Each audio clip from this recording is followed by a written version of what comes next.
Case അതുപോലെ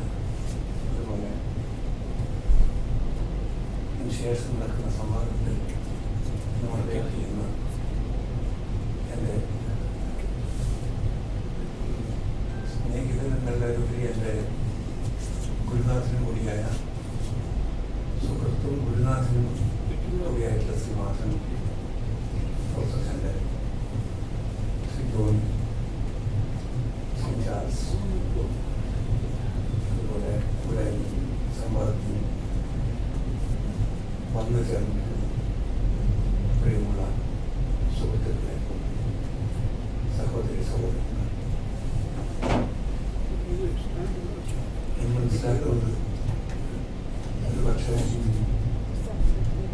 വഖഫ് നിയമ ഭേദഗതിയുടെ ഒരു സവിശേഷ പശ്ചാത്തലത്തിലായിരിക്കാം ഈ ചർച്ച തീരുമാനിക്കപ്പെട്ടത്. പക്ഷെ നമുക്ക് എല്ലാവർക്കും അറിയാവുന്നതുപോലെ വഖഫ് നിയമ നിർമ്മാണം അല്ലെങ്കിൽ ആ നിയമ ഭേദഗതി ഒരിക്കലും തന്നെ രാജ്യത്ത് ഒറ്റപ്പെട്ട് നടന്ന ഒരു സംഭവമായിരുന്നില്ല. മറിച്ച് രാജ്യത്ത് നടന്നുകൊണ്ടിരിക്കുന്ന ഒരു പ്രവണതയുടെ, ഒരു പ്രക്രിയയുടെ ഒരു തുടർച്ച മാത്രമായിരുന്നു വഖഫ് നിയമ ഭേദഗതി. ഒരുപാട് നിയമങ്ങൾ ഇതിനു മുമ്പ് ഉണ്ടായിട്ടുണ്ട്. നമ്മുടെ ഭരണഘടനയുടെ നിർമ്മാണത്തിന് ശേഷം 1950 ശേഷം രാഷ്ട്രം നേരിട്ട വളരെ സവിശേഷമായ ഒരു പരീക്ഷണ ഘട്ടമായിരുന്നു 2014 ശേഷം നാം അനുഭവിച്ചത്. എന്തുകൊണ്ടാണ് 2014 ശേഷമുള്ള രാഷ്ട്രീയ പ്രവണത അല്ലെങ്കിൽ രാഷ്ട്രീയ സംഭവവികാസങ്ങൾ ഇതും പ്രഥമമായി തീർന്നത്, അൺപ്രസിഡന്റഡ് ആയിത്തീർന്നത് എന്നുള്ളത് നാം സ്വയം ചോദിക്കേണ്ട ഒരു കാര്യമാണ്. നമുക്കറിയാം, അടിയന്തരാവസ്ഥയുടെ ഘട്ടത്തിലൂടെ നാം കടന്നുപോയിട്ടുണ്ട്. അടിയന്തരാവസ്ഥയുടെ കാലത്ത് നാം സ്വാതന്ത്ര്യത്തിന്റെ വിഷയങ്ങൾ, മനുഷ്യന്റെ അന്തസ്സിന്റെ വിഷയങ്ങൾ ചർച്ച ചെയ്തിട്ടുണ്ട്. പക്ഷെ അപ്പോൾ പോലും ന്യൂനപക്ഷ സംരക്ഷണവുമായി ബന്ധപ്പെട്ടിട്ടുള്ള വിഷയം ഇതുപോലെ അന്ന് ആ വിഷയം ഉണ്ടായിട്ടില്ല എന്ന് ഞാൻ പറയുകയില്ല. പക്ഷെ ഇത്രയും ദേശീയ തലത്തിൽ, ഇത്രയും ആഴത്തിൽ ന്യൂനപക്ഷ അവകാശ ധ്വംസനങ്ങൾ ഉണ്ടായിട്ടില്ല. അടിയന്തരാവസ്ഥ മറ്റ് പല തരത്തിലും ഇപ്പോഴുള്ള കാലഘട്ടം അടിയന്തരാവസ്ഥയിൽ നിന്ന് വ്യത്യാസപ്പെട്ടിരിക്കുന്നത് പോലെ മറ്റു പല തരത്തിലുള്ള വ്യത്യാസമാണ്. നമുക്കറിയാം, ഇതൊരു 100 വർഷം പ്രായമുള്ള ഒരു പദ്ധതിയുടെ ആവിഷ്കാരമാണ് അതിൻ്റെ മാരകമായ രൂപത്തിൽ നടന്നുകൊണ്ടിരിക്കുന്നത് കഴിഞ്ഞ 10 വർഷം. അത് ഒരിക്കലും അടിയന്തരാവസ്ഥയിൽ ഉണ്ടായിട്ടുള്ള കാര്യമില്ല. അടിയന്തരാവസ്ഥ ഒരുപക്ഷെ ഒരു തരത്തിലുള്ളൊരു അബറേഷനായിരുന്നു, കടുത്തതായിരുന്നു. പക്ഷെ അതൊരു മാരകമായ വ്യതിചലനമായി. അന്നും സ്ഥാപനങ്ങൾ പക്ഷെ ഇതുപോലെ, തീർച്ചയായിട്ടും സ്ഥാപനങ്ങൾ ഒരു പരിധിവരെ ബാധിക്കപ്പെട്ടിരുന്നു. പക്ഷെ ഇന്നത്തേതുപോലെ വളരെ ക്രമാനുഗതമായി സ്ഥാപനങ്ങളെ നിലംപരിശാക്കിയ ഒരു കാലാവസ്ഥ, ഒരു രാഷ്ട്രീയ സാഹചര്യം അടിയന്തരാവസ്ഥയ്ക്ക് ശേഷം പോലും ഉണ്ടായിരുന്നു. അതുകൊണ്ടാണ് അടിയന്തരാവസ്ഥയ്ക്ക് ശേഷം നടന്ന തെരഞ്ഞെടുപ്പിൽ ജനങ്ങൾക്ക് അവരുടെ സ്വാഭിപ്രായം വലിയൊരു പരിധിവരെ സ്വതന്ത്രമായി രേഖപ്പെടുത്താൻ കഴിഞ്ഞത്. അടിയന്തരാവസ്ഥയ്ക്ക് ഉത്തരവാദിയായിട്ടുള്ള ആളുകളെ അധികാരത്തിന് നിന്ന് ഒരു ചെറിയ കാലത്തേക്കെങ്കിലും പുറത്തു നിർത്താൻ സാധിച്ചത്. ഇപ്പോഴും തെരഞ്ഞെടുപ്പുകൾ പോലും മാറിപ്പോയി. തെരഞ്ഞെടുപ്പുകൾ എത്രമാത്രം വിശ്വാസ്യതയുള്ളവയാണ് എന്നുള്ള വളരെ മർമ്മപ്രധാനമായ ചോദ്യം വ്യാപകമായി തന്നെ ഉന്നയിക്കപ്പെട്ടുകൊണ്ടിരിക്കുന്നു. അത് EVM-ന്റെ കാര്യത്തിൽ മാത്രമല്ല, തെരഞ്ഞെടുപ്പ് കമ്മീഷന്റെ പ്രവർത്തനത്തിലടക്കം സംശയകരമായിട്ടുള്ള അല്ലെങ്കിൽ സംശയത്തിൽ അധിഷ്ഠിതമായിട്ടുള്ള ധാരാളം ചോദ്യങ്ങൾ സാർവത്രികമായി തന്നെ ഉന്നയിക്കപ്പെട്ടുകൊണ്ടിരിക്കുന്നു. ഈ ഒരു കാലഘട്ടത്തിലാണ്, ഈ ഒരു പശ്ചാത്തലത്തിലാണ് നാം ന്യൂനപക്ഷാവകാശങ്ങളെക്കുറിച്ച്, ന്യൂനപക്ഷാവകാശ ധ്വംസനങ്ങളെക്കുറിച്ച് ചർച്ച ചെയ്യുന്നതും ചോദ്യങ്ങൾ ചോദിക്കുന്നതും. ഇങ്ങനെ വരുമ്പോൾ തീർച്ചയായിട്ടും വഖഫ് നിയമ ഭേദഗതി വന്നു. വഖഫ് നിയമ ഭേദഗതി ഈ ഇവിടെ സ്വാഗത പ്രസംഗം സൂചിപ്പിച്ചതുപോലെ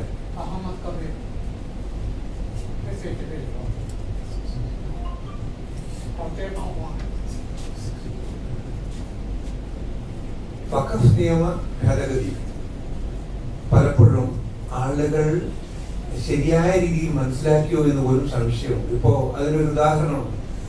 ഇപ്പോ സുപ്രീം കോടതി പുറപ്പെടുവിച്ചിട്ടുള്ള ഉത്തരവ്, അതൊരു സ്റ്റേ ഉത്തരവാണെന്ന് വേണമെങ്കിൽ പറയാം, അതിനെ പലരും വലിയ വിജയമായിട്ട് ആഘോഷിക്കുന്നുണ്ടെന്നുള്ളത്.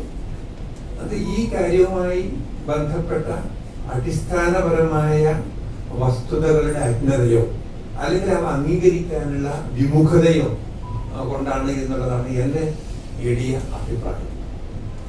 കാരണം ഒരു ഡസനിലേറെ വകുപ്പുകളിലൂടെ രാജ്യത്ത് നിലവിലുള്ള മതസ്വാതന്ത്ര്യത്തിലും മതവിശ്വാസ സ്വാതന്ത്ര്യത്തിലും അധിഷ്ഠിതമായിട്ടുള്ള ഒരു നിയമത്തെ അട്ടിമറിക്കുന്ന ഒരു നിയമ ഭേദഗതി. അത് നിയമ ഭേദഗതിയല്ല, പുതിയ നിയമനിർമ്മാണം തന്നെയാണ് ഫലത്തിൽ. നിയമ ഭേദഗതി എന്ന വാക്ക് പോലും അത്യാവശ്യം സത്യസന്ധമല്ലാത്ത പ്രയോഗമാണ് എന്നാണ് എനിക്ക് തോന്നിയിട്ടുള്ളത്. അപ്പൊ അങ്ങനെ ഒരു ഡസനിലേറെ വകുപ്പുകൾ മാറുമ്പോൾ പുതിയ നിയമം തന്നെയാണ് വരുന്നത്. അല്ലാതെ അത് സാങ്കേതികമായ നിയമ ഭേദഗതി എന്ന് പറയാമെങ്കിലും ഫലത്തിൽ, സാരാംശത്തിൽ അതൊരു പുതിയ നിയമനിർമ്മാണം തന്നെയാണ്. അപ്പൊ ആ പുതിയ നിയമം നിർമ്മിക്കുമ്പോൾ അതിലെ 2 വകുപ്പുകൾ താൽക്കാലികമായി നിർത്തലാക്കി എന്നതിൽ ഇത്ര കണ്ട് ആശ്വസിക്കാനും സന്തോഷിക്കാനും എന്തെങ്കിലും ഉണ്ടോ എന്ന് ഞാൻ സ്വയം ഒരു ദോഷയിക ദീർഘിനെ പോലെ ചോദിച്ചു പോവുകയാണ്. വാസ്തവത്തിൽ അടിസ്ഥാനപരമായ മറ്റ് പല വ്യവസ്ഥകളും അതുപോലെ തന്നെ നിലനിർത്തിക്കൊണ്ടാണ്, അല്ലെങ്കിൽ അവ പ്രാബല്യത്തിൽ വന്നു കഴിഞ്ഞ ഒരു കാലഘട്ടത്തിലാണ് നാം ജീവിക്കുന്നത്. അതുകൊണ്ട് തന്നെ ഇപ്പോ ഈ വഖഫ് ചെയ്യണമെങ്കിൽ 5 വർഷം മുസ്ലിമായി 5 വർഷം കഴിഞ്ഞിരിക്കണം എന്നുള്ള വ്യവസ്ഥ.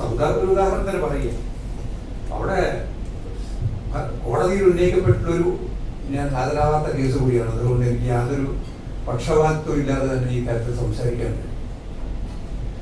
ഉന്നയിക്കപ്പെട്ടുള്ള ഒരു പ്രധാന കാര്യം, ഒരു മുസ്ലിം വിശ്വാസം സ്വീകരിച്ച് 4 വർഷം കഴിഞ്ഞൊരു വ്യക്തി അത് സ്വീകരിച്ച് 6 വർഷം കഴിഞ്ഞൊരു 6 വർഷം തികഞ്ഞ ഒരു വ്യക്തി തമ്മിൽ എന്താണ് വ്യത്യാസം? ഇത് ഇസ്ലാമിക നിയമം അനുസരിച്ചിട്ട് യാതൊരു വ്യത്യാസവും. മറ്റൊരു നിയമത്തിലൂടെ ആ വ്യത്യാസം ഉണ്ടാക്കുകയാണ്.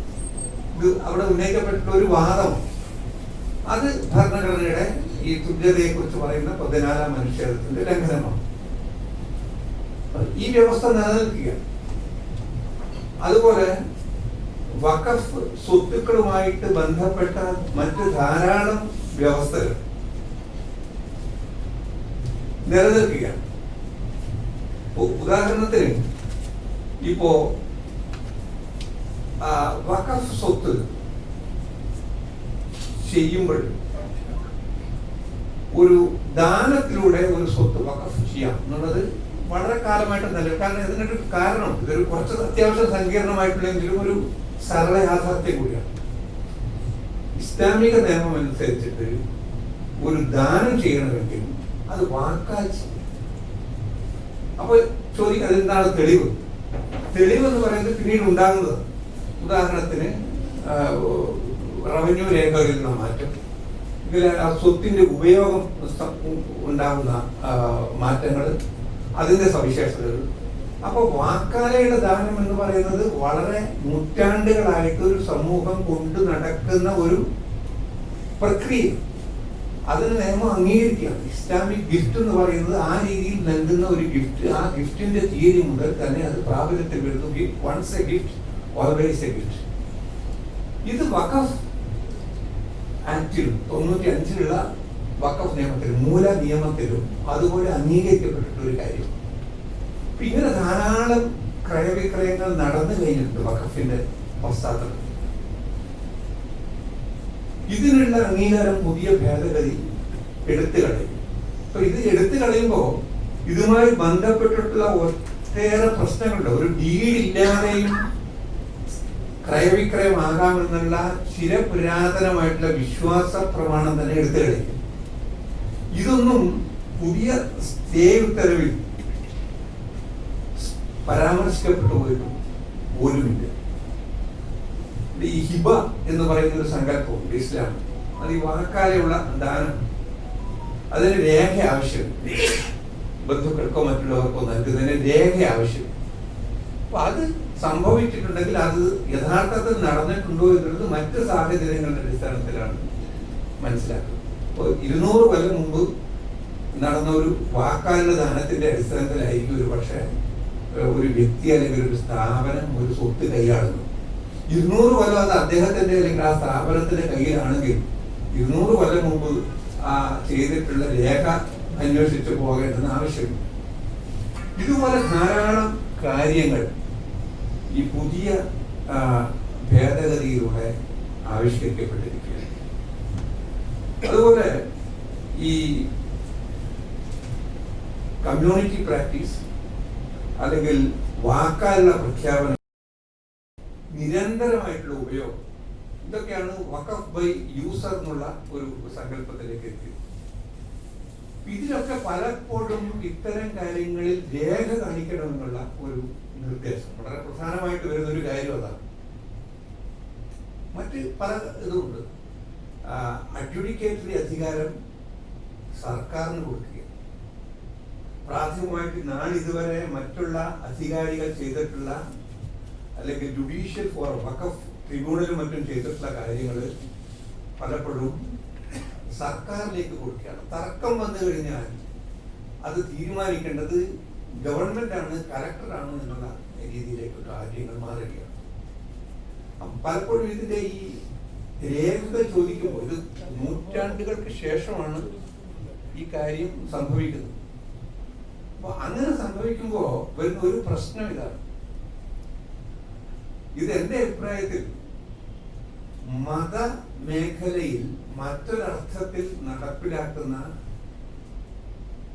NRC, national register of സിറ്റിസൺഷിപ്പാണ്.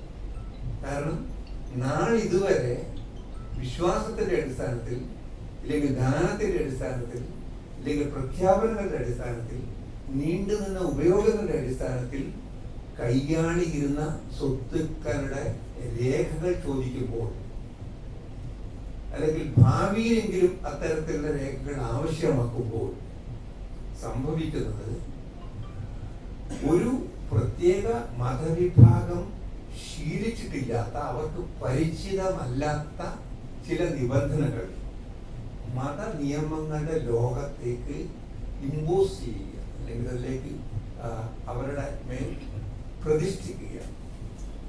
ഇതുപോലെ ധാരാളം പ്രശ്നങ്ങളുണ്ട്.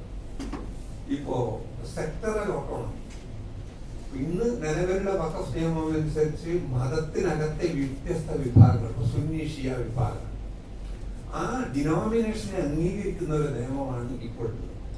പക്ഷെ ഈ ഭേദഗതിയിലൂടെ അത്തരത്തിലുള്ള വേർതിരിവുകൾ തികച്ചും ഇല്ലാതായിക്കൊണ്ടിരിക്കുകയാണ്. ഇത് പുറത്തുള്ള ആളുകളെ സംബന്ധിച്ചിടത്തോളം വലിയ പ്രശ്നമായി തോന്നണമെന്നില്ല. പക്ഷെ ഇതിനകത്ത് ഉള്ള ആളുകളുടെ വിശ്വാസ സംബന്ധമായിട്ടുള്ള കാര്യങ്ങളെ വെച്ച് നോക്കുമ്പോൾ ഇത് വളരെ പ്രധാനമാണ്. അതുപോലെ ഈ ഗവൺമെന്റ് പ്രോപ്പർട്ടി ഒരു പ്രത്യേക വഖഫിന്റെ സ്വത്ത് ഗവൺമെന്റ് സ്വത്താണോ എന്നുള്ള തർക്കം വന്നു കഴിഞ്ഞാൽ അതിലുള്ള തീരുമാനം അടിസ്ഥാനപരമായി എടുക്കേണ്ടത് ഗവൺമെന്റ് തന്നെയാണ്, ഗവൺമെന്റിന്റെ ഉദ്യോഗസ്ഥന്മാർ തന്നെയാണ് എന്നുള്ള നിലവരിക. അപ്പൊ അവിടെ സംഭവിക്കുന്നത് ഈ അഡ്ജുഡിക്കേഷൻ എന്നുള്ള സംഭവം തന്നെ ഇല്ലാതാവും. അവിടെ അഡ്ജുഡിക്കേഷന് പകരം ബ്യൂറോക്രസിക്ക് നീതിന്യായ അധികാരങ്ങൾ കൊടുക്കുന്ന അവസ്ഥാവിശേഷം ഉണ്ടാകും. ഇത്തരത്തിലുള്ള അടിസ്ഥാനപരമായിട്ടുള്ള കാര്യങ്ങളിലൊന്നും തന്നെ നിലവിലുള്ള സ്റ്റേ ഉത്തരവ് ഒന്നും ചെയ്യുന്നില്ല എന്നുള്ളതാണ് നാം ജാഗ്രതയോടുകൂടി മനസ്സിലാക്കേണ്ട ഒരു കാര്യം. തീർച്ചയായിട്ടും അമുസ്ലിങ്ങളായിട്ടുള്ള ആളുകളെ കേന്ദ്ര അതുപോലെ സംസ്ഥാന വഖഫ് കൗൺസിലിലും ബോർഡിലും, കേന്ദ്ര കൗൺസിലിലും 11 അംഗ സംസ്ഥാന ബോർഡിലും തിരികെ കയറ്റുന്നു എന്നുള്ളത് അത് തീർച്ചയായിട്ടും കോടതിയും പറഞ്ഞിട്ടുണ്ട്. അത് തൽക്കാലം അത് നടപ്പിലാക്കുന്നില്ല. അത് അത്രയും ആശ്വാസകരമാണ് എന്നതല്ലാതെ, അതുപോലെ വഖഫ് ബൈ യൂസർ എന്നുള്ള കാര്യത്തിൽ തൽക്കാലം പെട്ടെന്ന് ധൃതിപ്പെട്ട് കൊണ്ടുവരുന്നില്ല. ഈ 2 കാര്യങ്ങൾ ഒഴിച്ചാൽ ബാക്കി കാര്യത്തിലൊക്കെയുള്ള പ്രശ്നങ്ങൾ നിലനിൽക്കുകയാണ്. ഇതുമായി ബന്ധപ്പെട്ടിട്ടുള്ള കണക്കുകൾ പരിശോധിക്കേണ്ടത് വഖഫ് ട്രിബ്യൂണലിന് പകരം ഇനിമേൽ കൺട്രോളർ ആൻഡ് ഓഡിറ്റർ ജനറൽ. അതുപോലെ സർക്കാർ സ്വത്ത് വഖഫ് സ്വത്തായാലും അത് സർക്കാരിൻ്റെതാണ് എന്നുള്ള വാദം ഉന്നയിച്ചു കഴിഞ്ഞാൽ അതിനെ വഖഫ് സ്വത്തായിട്ട് കണക്കാക്കുകയും, ഈ സർക്കാർ എന്ന് പറയുന്നത് ഇത്തരത്തിലുള്ളൊരു സന്ദർഭത്തിൽ വളരെ നിഷ്പക്ഷമായ അല്ലെങ്കിൽ ന്യൂട്രൽ ആയിട്ടുള്ള ഒരു അമ്പയർ ആണ് എന്ന് സ്വാഭാവികമായിട്ടും വിശ്വസിക്കാൻ പ്രയാസം. അതുപോലെ ഈ ഇസ്ലാമിൽ പെടാത്ത ആളുകൾ നൽകുന്ന വിശ്വാസപരമായിട്ടുള്ള കാര്യങ്ങളുടെ മറ്റു അടിസ്ഥാനത്തിൽ നൽകുന്ന വഖഫ്, അതിനെ പഴയ നിയമം അംഗീകരിക്കുന്നുണ്ടെങ്കിൽ പുതിയ നിയമം അത്തരത്തിലുള്ള കാര്യങ്ങൾ നിരുത്സാഹപ്പെടുത്തുക, അല്ലെങ്കിൽ നിരുത്സാഹപ്പെടുത്തുകയല്ല നിരോധിക്കുക എന്ന് കാണണം. നിയമത്തിൽ 104 വകുപ്പ് തന്നെ എടുത്ത് കളഞ്ഞത് കൊണ്ട് സംഭവിച്ചിട്ടുള്ള കാര്യങ്ങളാണ്. അതുപോലെ ബോർഡിനുള്ള അധികാരങ്ങൾ പലതും ഗവൺമെന്റിലേക്ക് പോകുക. ഇതിലെല്ലാം ഉപരി മറ്റൊരു കാര്യം കൂടി നടന്നിട്ടുണ്ട്. അത് അധികം ചർച്ച ചെയ്യപ്പെട്ടിട്ടില്ലാത്തൊരു കാര്യം. വഖഫ് സംബന്ധമായിട്ടുള്ള നിയന്ത്രണ അധികാരം ഇന്ന് വളരെ വികേന്ദ്രീകൃതമായ സംസ്ഥാന വഖഫ് ബോർഡുകളിലുള്ള അധികാരങ്ങൾ മുഴുവനും ഒരു പുതിയ പോർട്ടലിലൂടെ അതിൽ രജിസ്റ്റർ ചെയ്യുന്ന വിവരങ്ങളിലൂടെ കേന്ദ്ര ഗവൺമെന്റ് തീരുമാനിക്കുന്ന സംവിധാനങ്ങൾ ഏറ്റെടുക്കുക. ഇത് വഴി വഖഫ് മേഖലയിൽ ഉണ്ടായിരുന്ന ഫെഡറലിസം, ആ ഫെഡറലിസത്തിന്റെ അടിസ്ഥാന പ്രമാണങ്ങൾ തന്നെ അട്ടിമറിക്കപ്പെട്ടിരിക്കും. ഇതാണ് നിയമവുമായി ബന്ധപ്പെട്ടുള്ള വളരെ ഹ്രസ്വമായിട്ടുള്ള ചില കാര്യം. ഇതിലൊന്നും തന്നെ അടിസ്ഥാനപരമായിട്ടുള്ള ഒരു ഇടപെടൽ ഇന്നത്തെ സ്റ്റേ ഉത്തരവിലൂടെ ഉണ്ടായിട്ടില്ല. ഇല്ലെങ്കിൽ സ്റ്റേ ഉത്തരവ് എന്നതിനേക്കാൾ കേന്ദ്രം നൽകിയ അണ്ടർടേക്കിങ്ങിൽ ഉണ്ടായിട്ടില്ല എന്നുള്ളതാണ് നാം ജാഗ്രതയോടുകൂടി തിരിച്ചറിയേണ്ടുന്ന ഒരു വിഷയം. ഇനി ഇപ്പോൾ പറഞ്ഞു, ഇപ്പോൾ ഇന്ന് ഇത് ഒരു പ്രത്യേക മതവിഭാഗത്തിനെതിരെയാണ്, നാളെ അത് മറ്റുള്ളവർക്കെതിരെ വന്നേക്കാം. എൻ്റെ അഭിപ്രായത്തിൽ ഇന്ന് ഒരു പ്രത്യേക മതവിഭാഗത്തിനെതിരെ അത് പ്രയോഗിക്കപ്പെടുന്നു എന്നുള്ളത് തന്നെ ഒരു പൗര സമൂഹം എന്ന നിലയിൽ നാളെ നമുക്കെതിരെ വരുന്നത് കൊണ്ട് പോലുമല്ല, മറിച്ച് ഇന്ന് ഇവർക്കെതിരെ വരുന്നത് കൊണ്ട് തന്നെ ആ പാറ്റേൺ അല്ലെങ്കിൽ അതുവഴി സംഭവിക്കുന്ന ജനാധിപത്യ ധ്വംസനം എതിർക്കപ്പെടേണ്ടതാണ്. ഇത് പറയാൻ ഒരു കാരണം ഞാൻ നേരത്തെ സൂചിപ്പിക്കാൻ ശ്രമിച്ചതുപോലെ വഖഫ് നിയമം എന്ന് പറയുന്നത് ഒറ്റപ്പെട്ട ഒരു നിയമ ഭേദഗതി സംരംഭമല്ല. നിയമനിർമ്മാണം തന്നെ ഒരു തരത്തിലുള്ള സ്റ്റേറ്റ് ടെററിസത്തിനുള്ള ഉപാധിയാക്കി മാറ്റിയ സംവിധാനമാണ് ഈ കഴിഞ്ഞ 10 വർഷമായി നമ്മെ ഭരിച്ചുകൊണ്ടിരിക്കുന്നത്. ഒരുതരം ലെജിസ്ലേറ്റീവ് ടെററിസം എന്ന് വിശേഷിപ്പിക്കാവുന്ന ഒരു സംഗതി, ഒരു സംരംഭം, പ്രത്യേകിച്ച് ന്യൂനപക്ഷാവകാശങ്ങളുടെ മേഖലയിൽ പ്രത്യേകിച്ചും പൊതുവെ മനുഷ്യാവകാശങ്ങളുടെ കാര്യത്തിൽ പൊതുവായി ന്യൂനപക്ഷാവകാശങ്ങളുടെ കാര്യത്തിൽ സവിശേഷമായി പ്രവർത്തിച്ചിട്ടുണ്ട് എന്ന് നമ്മൾ കാണും. ഉദാഹരണത്തിന് ഇപ്പോ ട്രിപ്പിൾ തലാഖിനെ ക്രിമിനൽ വൽക്കരിച്ചുകൊണ്ടുള്ളൊരു നിയമം വന്നു. അപ്പോൾ ഇത് നമ്മുടെ രാജ്യത്ത് സംഭവിക്കുന്ന ഒരു കാര്യമാണ്, എല്ലാ കാര്യത്തിലും ഒരു അപകടകരമായ ഉപരിപ്ലവതയും ഒരു പരിധിവരെ ആകർഷകം കൂടിയായ ഉപരിപ്ലവതയും. ഇപ്പോ ഇൻസ്റ്റന്റ് ട്രിപ്പിൾ തലാഖിന്റെ ഒരു സവിശേഷ രൂപമാണ്. അതിനെയാണ് നിയമനിർമ്മാണം വഴി ക്രിമിനൽ കുറ്റമാക്കി മാറ്റിയത്. യാഥാർത്ഥ്യം എന്താണ്? ഈ ഇൻസ്റ്റന്റ് ട്രിപ്പിൾ തലാഖ് എന്ന് പറയുന്നത് നിയമപരമായി അസാധുവായിട്ടുള്ള ഒരു കാര്യം. വോയിഡ് അബിനിഷ്യൂ അത് അസാധുവാക്കിയത് സുപ്രീം കോടതിയാണ് 2017 സൈറാബാനുവിന്റെ കേസിൽ സുപ്രീം കോടതി പറഞ്ഞു, ആരെങ്കിലും ഈ പറയുന്ന ഇൻസ്റ്റന്റ് ട്രിപ്പിൾ തലാഖ് ചൊല്ലിക്കഴിഞ്ഞാൽ അത് ചൊല്ലിയതിന് വിലയില്ല. അങ്ങനെ ഒരു കാര്യമേ നടന്നിട്ടില്ല. It's a honest. ഇങ്ങനെ നോണസ്റ്റ് ആയിട്ടുള്ള അല്ലെങ്കിൽ സംഭവിച്ചിട്ടില്ല, നിയമദൃഷ്ട്യാ സംഭവിച്ചിട്ടില്ലാത്ത ഒരു കാര്യത്തെ പിന്നെ എന്തിനാണ് ക്രിമിനലൈസ് ചെയ്യുന്നത്? ഒരു കാര്യത്തിന് എന്തെങ്കിലും ഇമ്പാക്ട് ഉണ്ടാകുമ്പോൾ മാത്രമാണ് അത്. ഒന്നാമത് ഡിവോഴ്സ് എന്ന് പറയുന്നത്, വിവാഹമോചനം എന്ന് പറയുന്നത് പ്രത്യേകിച്ച് ഇസ്ലാമിന്റെ പശ്ചാത്തലത്തിൽ ഒരു സിവിൽ കരാർ അല്ലെങ്കിൽ കരാറിന്റെ സിവിൽ കരാറിന്റെ അവസാനിപ്പിക്കണം. അത് ഏകപക്ഷീയമാവാം എന്തായാലും. അങ്ങനെയുള്ള ഒരു കാര്യം എന്തെങ്കിലും ഒരു വിലയുണ്ടാകണമെങ്കിൽ സ്വാഭാവികമായിട്ടും അത് നിലനിൽക്കുന്ന ഒരു കാര്യം മാത്രമേ അവസാനിപ്പിക്കാൻ പറ്റുള്ളൂ. നിലനിൽക്കാത്ത അല്ലെങ്കിൽ നിയമപരമായി സംഭവിച്ചിട്ടില്ലാത്ത ഒരു കാര്യത്തെ അവസാനിപ്പിക്കാൻ കഴിയില്ല. അങ്ങനെയുള്ള നിയമപരമായി സംഭവിച്ചിട്ടില്ലാത്ത ഒരു കാര്യം അവസാനിപ്പിക്കുന്നു എന്ന് ആരെങ്കിലും പറഞ്ഞാൽ അതൊരു തമാശ മാത്രം. അതിനെയാണ് വർഷങ്ങളോളം ജയിലിൽ കിടത്താവുന്ന ഒരു കുറ്റകൃത്യമായി ഈ കപടമായ ഒരു നിയമനിർമ്മാണത്തിലൂടെ വ്യാഖ്യാനിച്ചതും അതിനെയാണ് ജനങ്ങളിൽ പലരും വലിയ ഒരു നിയമനിർമ്മാണ സംരംഭമായി തോളിലേക്കുന്നത്.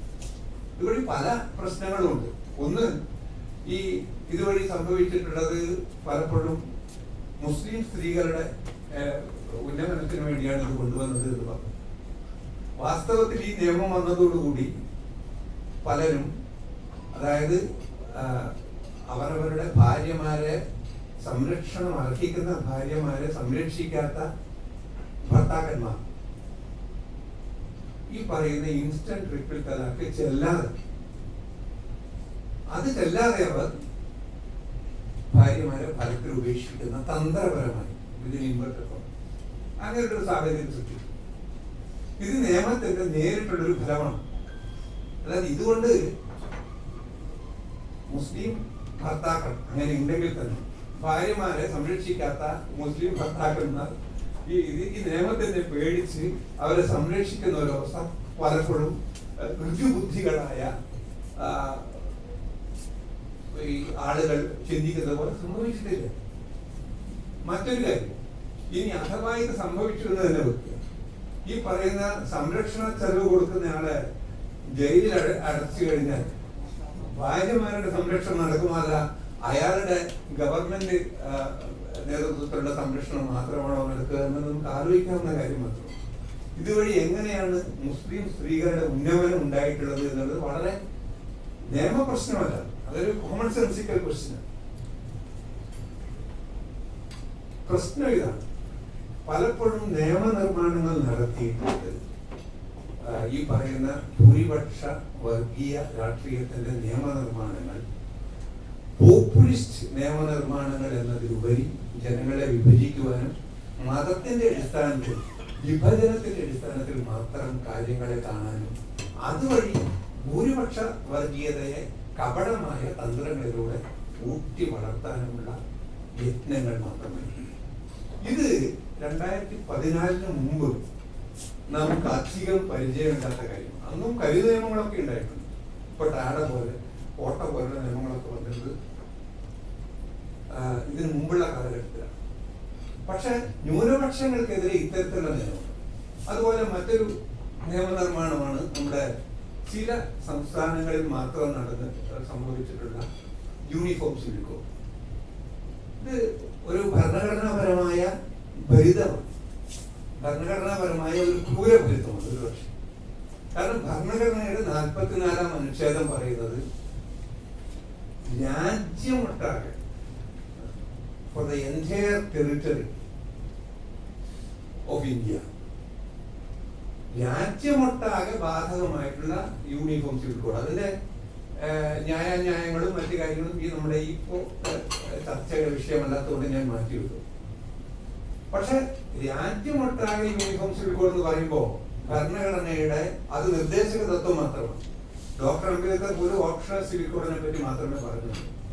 ഡോക്ടർ അംബേദ്കർക്ക് അതിന്റെ പ്രായോഗികതയെ കുറിച്ചിട്ട് വളരെ സംശയകരമായിട്ടുള്ള ചോദ്യങ്ങൾ ഉണ്ടായിരുന്നു എന്നുള്ളത് വളരെ വ്യക്തം. അതിരിക്കട്ടെ. പക്ഷെ തത്വത്തിൽ നാം ആലോചിച്ചാൽ പോലും ഇന്ന് മതങ്ങൾക്കിടയിൽ മാത്രമാണ് വ്യത്യസ്ത സിവിൽ നിയമങ്ങൾ നിലവിലുള്ളത്. ഇവരുടെ യൂണിഫോം സിവിൽ കോഡ് വഴി സംസ്ഥാനങ്ങൾക്കിടയിൽ തന്നെ ഇന്ത്യയിലെ വ്യത്യസ്ത പ്രദേശങ്ങളിൽ തന്നെ വ്യത്യസ്ത സിവിൽ കോഡുകൾ ഉണ്ടാക്കുന്ന ഒരു അവസ്ഥയുണ്ട്. ഇത് ഭരണഘടനയുടെ 44-ാം അനുച്ഛേദത്തിന്റെ പോലും താല്പര്യത്തെ അട്ടിമറിക്കുന്നു. സംസ്ഥാനാടിസ്ഥാനത്തിലുള്ള ഒരു യൂണിഫോം സിവിൽ കോഡ് ഭരണഘടനയിൽ വിവക്ഷിച്ചിട്ടില്ലാത്തതാണ്. മാത്രമല്ല, വിവക്ഷിച്ചിട്ടുള്ള തരത്തിലുള്ള യൂണിഫോം സിവിൽ കോഡിന്റെ അന്തസത്തയ്ക്ക് എതിരായിട്ടുള്ളത്. ഉത്തരാഖണ്ഡിൽ ഒരു സിവിൽ കോഡ്, അതിനുശേഷം അതിന്റെ ചുവട് പിടിച്ചുകൊണ്ട് ഗുജറാത്തിലും ആസാമിലും ഉത്തർപ്രദേശിലും ഒക്കെ ആ രീതിയിലുള്ള നിയമ നിർമ്മാണ സംരംഭങ്ങൾ നടക്കും. അതിനെ സുപ്രീം കോടതിയിൽ നിന്ന് റിട്ടയർ ചെയ്ത ന്യായാധിപരടക്കം അത്തരം കമ്മിറ്റികളിൽ ഗുജറാത്തിലടക്കം ഭാഗവാക്കാകും.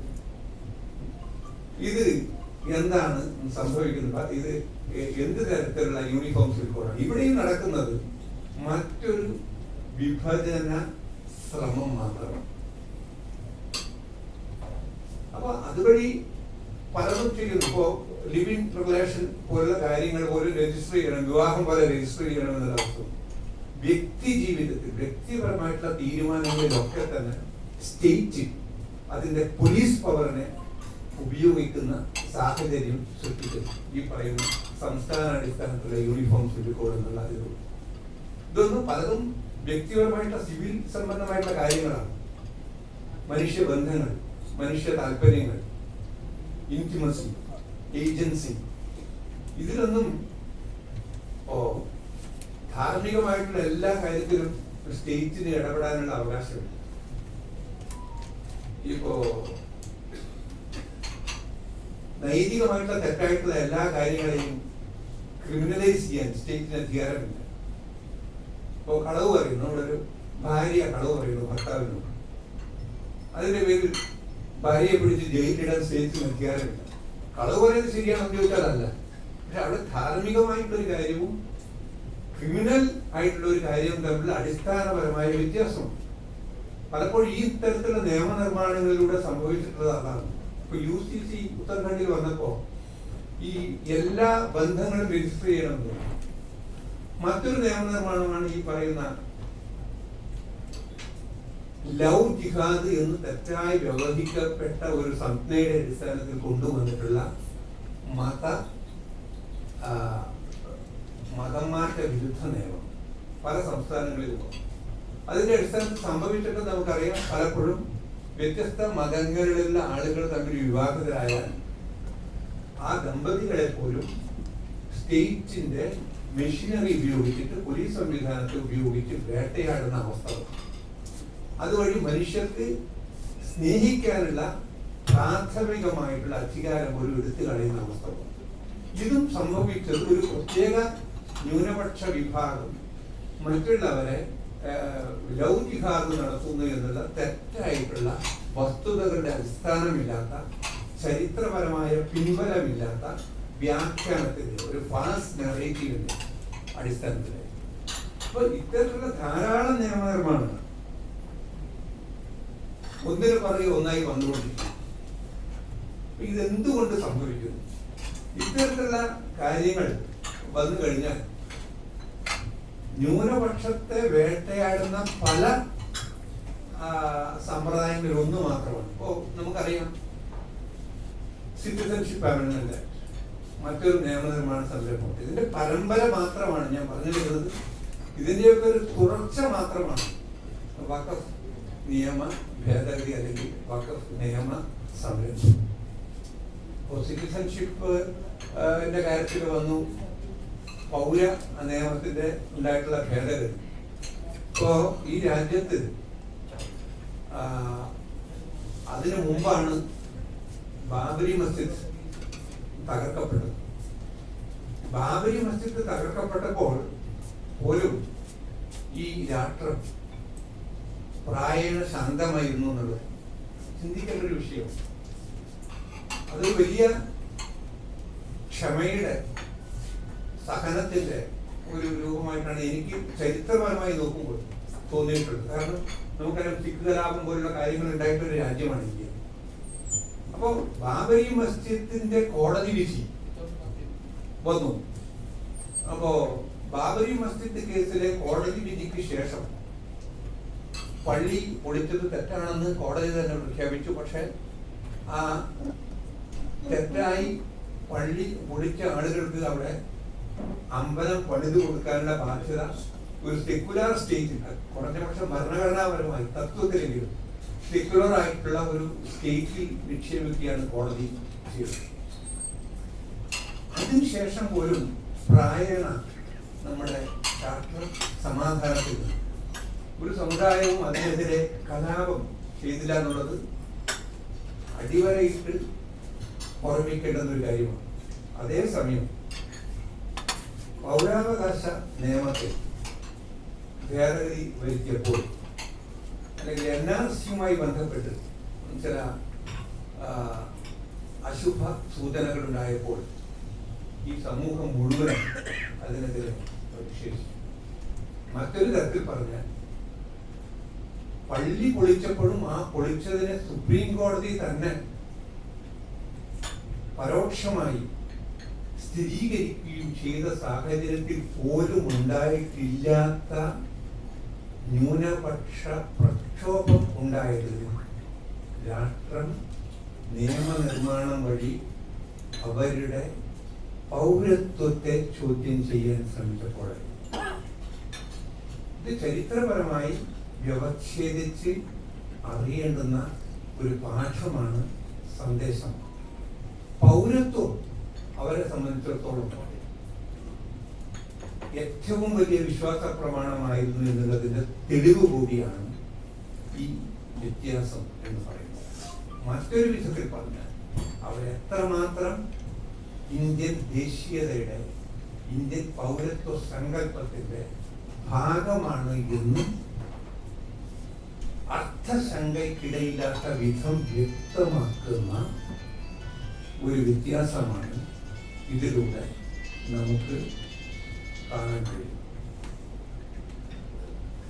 അപ്പോ ഇങ്ങനെ വരുമ്പോ എന്തുകൊണ്ടാണ് ന്യൂനപക്ഷാവകാശങ്ങൾ ധ്വംസിക്കപ്പെടുന്നത് എന്നുള്ള ചോദ്യം വളരെ പെട്ടെന്ന് തന്നെ ഉത്തരം കണ്ടെത്താവുന്ന ഒരു ചോദ്യം കൂടിയാണ്. നമ്മുടെ ഭരണഘടന നിർമ്മിച്ചപ്പോൾ ഒരുപാട് ചർച്ചകളും സംവാദങ്ങളും നടന്നു. എന്റെ എളിയ അഭിപ്രായത്തിൽ ഒരു ഭരണഘടനയുടെ അടിസ്ഥാനപരമായ ലക്ഷ്യം തന്നെ ഭൂരിപക്ഷത്തിൽ നിന്ന് ന്യൂനപക്ഷത്തെ സംരക്ഷിക്കുക എന്നതാണ്. ഭൂരിപക്ഷത്തിന്റെ അപ്രമാദിത്വം എന്ന് പറയുന്നത് പരമ്പരാഗതമായ ആയിട്ടുള്ള അല്ലെങ്കിൽ പ്രാകൃതമായിട്ടുള്ള ജനാധിപത്യം. ഭൂരിപക്ഷം പറയുന്നതാണ് ശരി എന്ന് പറഞ്ഞു കഴിഞ്ഞാൽ ന്യൂനപക്ഷത്തിനുള്ള അവകാശങ്ങൾ. അതിൽ നിന്ന് പരമ്പരാഗത ജനാധിപത്യത്തിൽ കൺവെൻഷണൽ ഡെമോക്രസിയിൽ നിന്ന് വ്യത്യസ്തമാണ് കോൺസ്റ്റിറ്റ്യൂഷണൽ ഡെമോക്രസി, ഭരണഘടനാ ജനാധിപത്യം. അവിടെ ന്യൂനപക്ഷത്തിന്റെ അവകാശങ്ങളെ മാനിക്കുന്ന ഭൂരിപക്ഷത്തിന്റെ അല്ലെങ്കിൽ രാഷ്ട്രത്തിന്റെ, റിപ്പബ്ലിക്കിന്റെ മര്യാദയാണ് പ്രധാനമായി മാറുന്നത്. അപ്പോൾ ഇത്തരത്തിലുള്ള ഭരണഘടന നിലവിൽ വന്നു കഴിഞ്ഞാൽ അതിനെ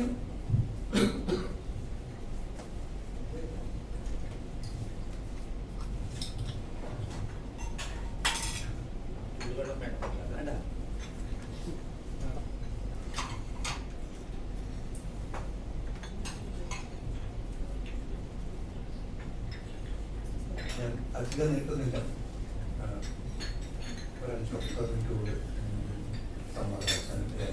പ്രഭാഷണം അവസാനിപ്പിക്കാൻ ചർച്ച ഭരണഘടനയുടെ ഈ അടിസ്ഥാന തത്വത്തെ, അടിസ്ഥാന ഉദ്ദേശത്തെ എല്ലാവരും അംഗീകരിക്കുന്നുണ്ടോ എന്നൊരു പ്രശ്നം വരും. എനിക്ക് പെട്ടെന്ന് ഓർമ്മയിൽ വരുന്നത് ഈ തുടർച്ചയായിട്ട് മാവോയിസ്റ്റുകൾക്ക് വേണ്ടിയിട്ട് കോടതിയിൽ ഹാജരായിരുന്ന ആന്ധ്രാപ്രദേശ് ഹൈക്കോടതിയിലെ സീനിയറായിട്ട് മരിച്ചുപോയി. പ്രസിദ്ധ അഭിഭാഷകനായിട്ടുള്ള കണ്ണബിരെ തുടർച്ചയായിട്ട് ഈ നക്സലൈറ്റുകൾക്കും മാവോയിസ്റ്റുകൾക്കും വേണ്ടിയിട്ട് കോടതിയിൽ ഹാജരായിരുന്നു.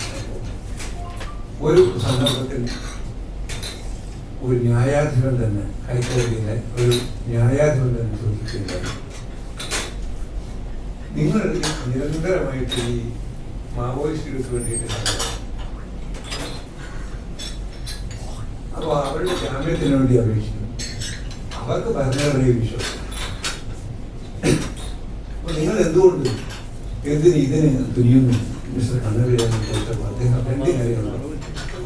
ഒന്ന് പറഞ്ഞില്ല, ഈ അവസരത്തിൽ ഇവിടെ വിചാരണ ചെയ്യപ്പെടുന്നത് എൻ്റെ കക്ഷികളായിട്ടുള്ള ആളുകളുടെ ഭരണഘടനയിലുള്ള വിശ്വാസമല്ല, മറിച്ച് ഇത് തീരുമാനമെടുക്കുന്ന ന്യായാധിപരുടെ ഭരണഘടനയിലുള്ള വിശ്വാസമാണ് ഇത് വിചാരണ ചെയ്യപ്പെടുന്നത്. രണ്ടാമതായിട്ട് അദ്ദേഹം മറ്റൊരു കാര്യം കൂടി പറഞ്ഞു. ഈ ഭരണഘടന ഒരു മതഗ്രന്ഥം പോലെയല്ല. It is intended for its non-believers as well. ഭരണഘടന നിർമ്മിച്ചിരിക്കുന്നത് അതിൽ വിശ്വാസമില്ലാത്ത ആളുകളെ കൂടി ഉദ്ദേശിച്ചുകൊണ്ട്. ഈ സംഭവം ഞാൻ മറ്റൊരു പശ്ചാത്തലത്തിലാണ് നിർഭാഗ്യവശാൽ ഇപ്പോൾ ഈ ചർച്ചയിൽ മുന്നോട്ട് വരുന്നത്. ഭരണഘടനാ പ്രകാരം തെരഞ്ഞെടുപ്പുകൾ നടത്തുകയും അതിനുശേഷം സത്യപ്രതിജ്ഞ ചൊല്ലി അധികാരം ഏറ്റെടുക്കുന്ന ആളുകൾ, അവർക്ക് ഭരണഘടനയെ വിശ്വാസം ചെയ്യുന്നുണ്ട്. നാം ഈ വിഷയത്തിന്റെ ഭാഗമായി ഉയർത്തേണ്ടുന്ന ചോദ്യം എന്താണ് എന്ന് ഞാൻ കരുതുന്നു. നാം ഇഷ്ടപ്പെട്ടാലും ഇല്ലെങ്കിൽ അംഗീകരിച്ചാലും ഇല്ലെങ്കിൽ പലപ്പോഴും ഇന്ത്യൻ ഭരണഘടനയിൽ വിശ്വാസമില്ലാത്ത ആളുകളാണ് നമ്മെ ഭരിക്കുന്നത്, അല്ലെങ്കിൽ നമുക്ക് വേണ്ടി നിയമങ്ങൾ നിർമ്മിക്കുന്നത് എന്നുള്ള ഒരു കടുത്ത യാഥാർത്ഥ്യത്തെ നാം അഭിമുഖീകരിച്ചേ പറ്റൂ.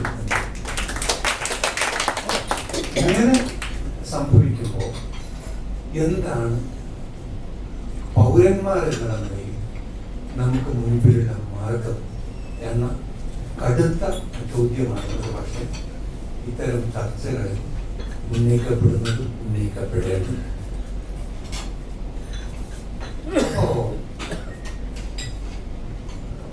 ഗ്രാൻഡ് ലെവൽസ് ഞാൻ ഇന്ന് ഇതുമായി ബന്ധപ്പെട്ട് വെറുതെ പറഞ്ഞത് ഇപ്പോൾ ഇന്ത്യൻ കോൺസ്റ്റിറ്റ്യൂഷനെ കുറിച്ചിട്ട് ഏറ്റവും ആധികാരികമായ അതിൻ്റെ ചരിത്രവും വർത്തമാനവും പറഞ്ഞ 60കളിൽ വന്നിട്ടുള്ള പുസ്തകമാണ് ഗ്രാൻഡ് ഓസ്റ്റിൻ്റെ Indian constitution cornerstone of a nation. ആ പുസ്തകം അദ്ദേഹം അവസാനിപ്പിക്കുന്നത് തന്നെ ഭരണഘടനയുടെ നിർമ്മാണത്തിനേക്കാൾ അതിനെ നിലനിർത്തിയത് ഭരണത്തിൽ ഏറിയ ആളുകളും ഭരിക്കപ്പെട്ടവരും ഒരുപോലെ നിർവഹിച്ചിട്ടുള്ള നിസ്തുലമായിട്ടുള്ള പങ്കിനെ കുറിച്ച് ഓർമ്മിപ്പിച്ചു. അദ്ദേഹം അതിൽ പറയുന്നു, ഒരു ദേശീയ മെച്ചൂരിറ്റി, നാഷണൽ മെച്ചൂരിറ്റി, ഓസ്റ്റിൻ പ്രയോഗിക്കുന്ന വാക്കാണ് നാഷണൽ മെച്ചൂരിറ്റി.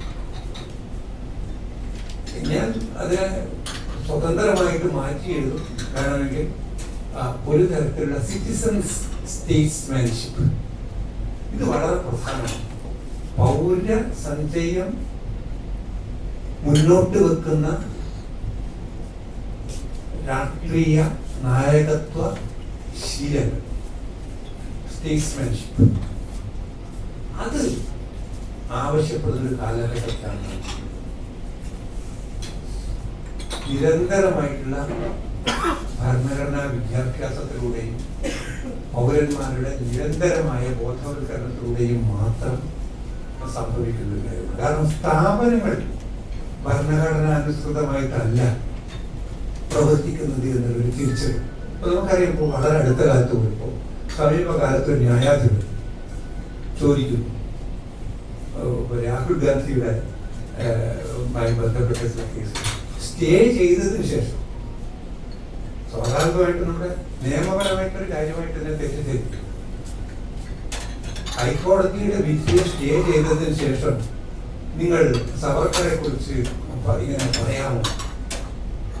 അത് ചരിത്രബോധമില്ലാതെ പറഞ്ഞതല്ലേ എന്ന് ഈ ഉത്തരവിനെ സ്റ്റേ ചെയ്തുകൊണ്ടുള്ള ഉത്തരവ് പുറപ്പെടുവിക്കുന്നതിന് ഒപ്പം തന്നെ ജസ്റ്റിസ് ദീപാങ്കർ ദത്തയെ പോലൊരു ന്യായാധിപൻ ചോദിക്കുക. അതിനെ മാധ്യമങ്ങൾ വലിയ സ്റ്റേ ചെയ്തതിൽ ഉപരിയായിട്ടുള്ള കവറേജ് ഈ വാക്കാലുള്ള പരാമർശത്തിന് കൊടുക്കുകയാണ്. ഇനി ഇത് ആവർത്തിച്ചു കഴിഞ്ഞാൽ സ്വമേധയാ കേസെടുക്കും എന്നുകൂടി സുപ്രീം കോടതിയാണ്. അഭിപ്രായ സ്വാതന്ത്ര്യത്തിന്റെ അവസാന വാക്കായിട്ടുള്ള രാജ്യത്തെ സുപ്രീം കോടതി പറയുകയാണ്. പ്രതിപക്ഷ നേതാവിനോടാണ് പറയുന്നത്. രാജ്യത്തെ ലോകസഭയിലെ പ്രതിപക്ഷ നേതാവിനോട് സുപ്രീം കോടതിയിൽ നിന്ന് പറയുന്ന വാക്കാണ്. ഇവിടെ അത് തിരിച്ചറിയപ്പെടുന്നില്ല. പലപ്പോഴും ചില ചർച്ചകൾ നടക്കുന്നുണ്ട് കേരളത്തിൽ കുറഞ്ഞ പക്ഷം. അത് എത്ര കാലം നമുക്ക് അറിഞ്ഞു പോകും. ഇങ്ങനെയാണ് കാര്യങ്ങൾ പോകുന്നത്. ഇപ്പൊ എന്തെങ്കിലും സ്വാഗതം ചെയ്യപ്പെടേണ്ടുന്ന വിധികൾ ഉണ്ടാവുമ്പോൾ തന്നെ വളരെ ചുരുക്കം മാത്രമായിട്ടാണ് സംഭവിക്കുന്നത്. ഇപ്പൊ തമിഴ്നാടിന്റെ കേസ് സംഭവിച്ചതുപോലുള്ള വിധികൾ. അപ്പോൾ അതിനെ എതിർക്കാൻ വേണ്ടി മുന്നോട്ട് വരുന്നത് ഇന്ത്യയുടെ ഉപരാഷ്ട്രപതിയാണ്. അതെ, കേവലം ഒരു രാഷ്ട്രീയ പാർട്ടിയുടെ നേതാവല്ല. അദ്ദേഹമാണ് ഭരണഘടനയുടെ അനുച്ഛേദത്തെ തന്നെ തള്ളി പറയുന്നത്. 142 അനുച്ഛേദം ഒരു മിസൈലാണെന്ന് പറയുന്നത് ഇന്ത്യയുടെ ഉപരാഷ്ട്രപതിയാണ്. ഭരണഘടന തൊട്ട് അധികാരത്തിലേറിയ സത്യപ്രതിജ്ഞ ചെയ്ത ഉപരാഷ്ട്രപതിയാണ് ഭരണഘടനയുടെ ഏറ്റവും പ്രധാനമായ ഫലത്തിൽ തന്നെ നീതിയിൽ അധിഷ്ഠിതമായിട്ട് ഏറെ ചർച്ചകൾക്ക് ശേഷം രൂപകൽപ്പന ചെയ്ത 142 അനുച്ഛേദത്തെ തള്ളി പറയും. എന്നിട്ട് അതിനുശേഷം ഭരണഘടനാ ബെഞ്ചിനെ വിടണം. ഈ ഭരണഘടനാ ബെഞ്ചിന് ഇപ്പൊ തന്നെ 50ഓളം കേസുകൾ അവിടെ കെട്ടിക്കിടക്കുമ്പോൾ ഈ തമിഴ്നാടിന്റെ കേസ് ഭരണഘടനാ ബെഞ്ചിന് വിട്ടു കഴിഞ്ഞാൽ അടുത്ത 10 വർഷത്തേക്ക് അവിടെ തീരുമാനം ഉണ്ടാവില്ല എന്നുള്ളത് ഇദ്ദേഹത്തിന് ഉറപ്പാണ്. ഇദ്ദേഹം അവിടെ ന്യായാധിപനായിട്ടുള്ള ആളായിരുന്നു.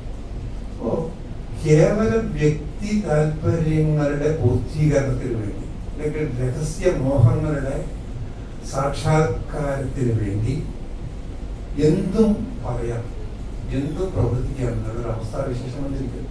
ഇപ്പോ പഹൽഗാമിനെ കുറിച്ച് പറഞ്ഞു.